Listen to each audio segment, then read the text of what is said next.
This is going to go over the optimal way to farm stages in simulation. It's not going to work for everything, specifically memory fragments and challenges this won't work for, but growth, combatant, partners, and potential, it's all going to work really well for, with certain stages maybe being a little bit harder. Let's take a look at the setup first, and then we'll explain how it works and all the varying factors to it.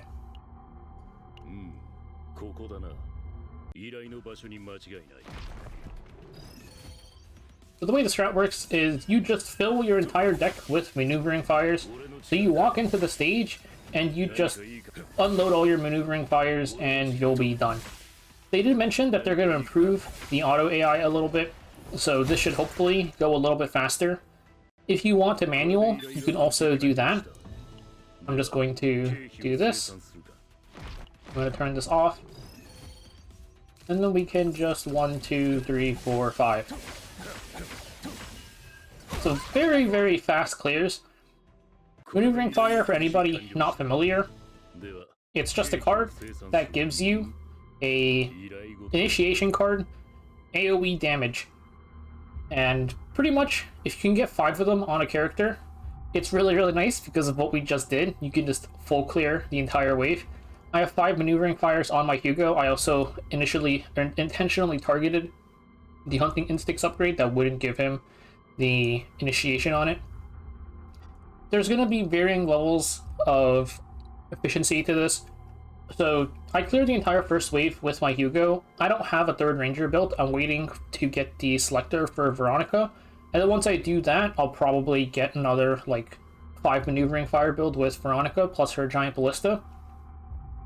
And basically this means that I can only really do 1 or 2 entries. Like, I can't do all 3 because then that would honestly slow me down, because then I would be doing a full run of or a full stage of normal hits. If I gave, my barrel doesn't have 5 Maneuvering Fires right now, she only has 3. But that means that I can't really do all 3 runs. But if I had a Veronica here, I get 5 Maneuvering Fires on barrel, 5 Maneuvering Fires on Veronica, then you can do all 3. So that's going to be an improvement that you could potentially do. Also, it's going to depend what stage you're farming, because certain stages are much harder than other ones. Like, the potential stages are all the hardest ones, in my opinion. Because when you look at stuff like this, if you look at all the units that are here, it's just little goblin dudes. They're all really low level and really squishy enemies. Border potential mats is the hardest one, because for this one, when you go in, you're going to see that it's just a single big mob. So 4,000 HP, killing this guy is going to be pretty annoying. I'm just going to unload everything here. And you can see I crit a bunch of times, and we still didn't one-shot him. So this can be a little bit annoying. I would say for this one, your max is probably, you're doing 20 entries for this, at best. Just because you're going to have to use, 2 hands of Maneuvering Fire. After you kill it and move to the next wave, you would discard your whole hand, so you only have 5 left. So it's a little bit of a problem there. But besides that, I think this works really well on pretty much any stage. The second hardest one is probably Justice, because for Justice materials, these guys are also pretty damn tanky, because they get the big shield. If we can just come in here, 1, 2, 3, 4, 5.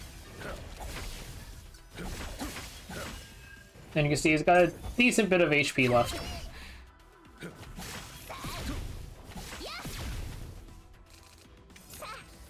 So yeah, this one also, you're probably doing 20 entries, or 20 energy entries. For the characters we can actually do this with, it has to be a ranger. So for now, that's only Veronica, Hugo, Thelona, and Beryl. There's a couple of things to mention. For Hugo, I already said that I targeted the Hunting Instincts without initiation on it. So when you get the Epiphanies here, 4 out of 5 of the Epiphanies don't have initiation. There's going to be general Epiphanies too, which will have initiation on them, but you want to target a one that doesn't have initiation, so that you actually open your hand with 5 Maneuvering Fires. For Veronica, she has her firing preparation here. With her Epiphany, you want to target Giant Ballista. So Giant Ballista is a little bit less damage than her Maneuvering Fire, but this could be useful because you can manipulate who goes first. So if you have Veronica be the one to go first, This giant ballista damage could help increase your damage on your following turns, so that could help out with something like if your barrel's a little bit weaker, worse gear, or just not as invested as much. This could help make up for missing damage on your barrel's turn. It's kind of just too costly to remove this anyways, and this way you do at least proc your passion set on her and you don't have to change her gear or anything, and she would keep the extra damage. Barrel and Selena, nothing special. You can see there's nothing we have to really do here, and nothing we really have to do here, so you can just get your 5 maneuvering fires and you're pretty much done.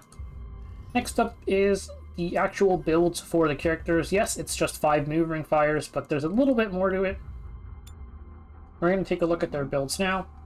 So it's 5 maneuvering fires, but you have to keep in mind the faint memory. The neutral card is going to be 20, so 5 maneuvering fires at base is going to already be 100 points. The points afterwards, a normal Epiphany is going to be 10 points. A Divine Epiphany is an additional 20, so that's 30 points total. You want to avoid Divine Epiphanies, that's just too much faint memory points. And then replications, your first one is free, your second one is going to cost you 10, your third one is going to cost you another 30. So really, at most 2 replications, you want to try and get most of yours from shop. Also, conversions, if you get the Kirkin's Messenger thing that converts a card or a common card into a maneuvering fire, that's going to cost you 10 as well. So definitely make sure that you have enough faint memory. You want to, I would say, aim for at least like tier 12 if you can. It gives you more wiggle room with how many Epiphanies you can pick up. I think this was like a tier 12 run. You can see I'm pretty much right on the edge here. So yeah, but for the Epiphanies themselves, Agony is fine. It's a little bit of damage at the end of the turn, and this could you can kill them with the Agony and it would work out fine. There's also this one here, Mark II to all enemies. You can see this one has the Divine Epiphany. 30% more damage is not worth it for losing out on an extra an extra maneuvering fire. So if I didn't have this Divine Epiphany here, I would have had a 4th one. Mark II just means it so that after you use this card, the next card you use, your character is gonna hit every single target. So Mark and Agony are the ones you're aiming for. I would avoid the draw ones because this could make it so you have less maneuvering fires on the future turns, which could ruin your setup. For items, the counterattack one could be nice for the stages where you can't really one-shot it.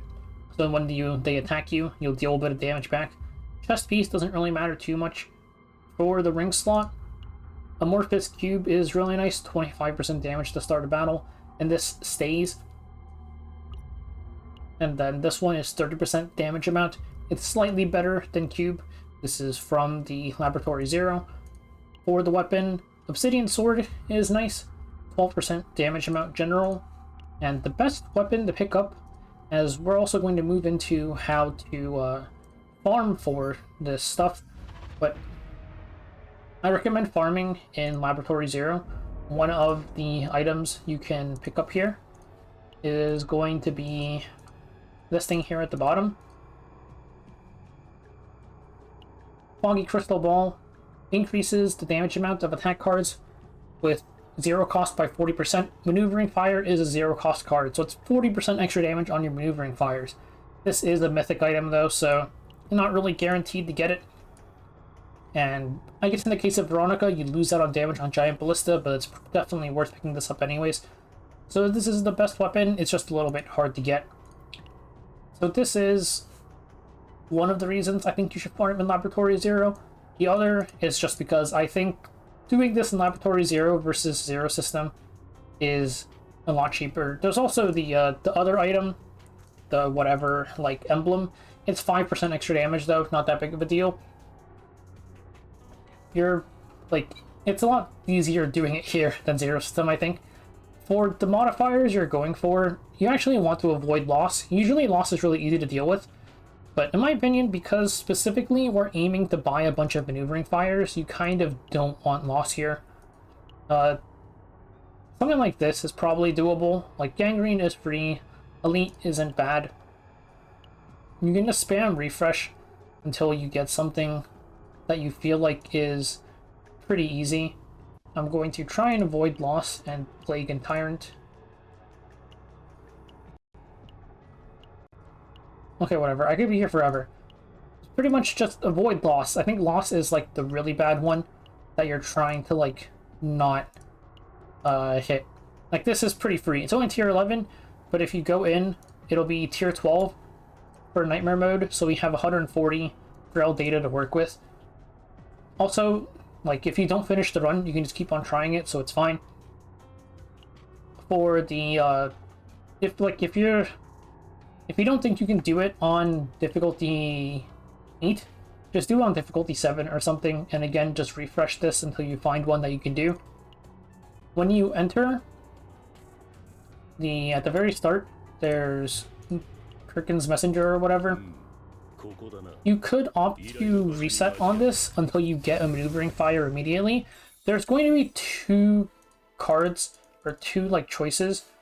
One of them is going to be a direct conversion. It'll straight up say convert to maneuvering fire. Again, you're guaranteed a maneuvering fire in that case, but it will cost you 10 faint memory, so you want to keep that in mind. The other one is select one of 3 random rare cards, and for that one, it's random, so you will need to like reset until you actually get the maneuvering fire. The last thing, because I forgot to talk about it, is how do you control who goes first? It's dependent on classes really, but since everybody here is a ranger, all we care about is their positioning. Here, Hugo is slot 1, Beryl is slot 2, Selena is slot 3. When we go in, it's going to be Hugo in the front, then Beryl, then Selena, which also means that when you draw your initiation cards, it'll be in that order as well. This is 5 Hugo cards, and there's no RNG on this. It'll always be Hugo's 5 cards first. Now, if we escape, and we're going to swap the position of Hugo and Beryl.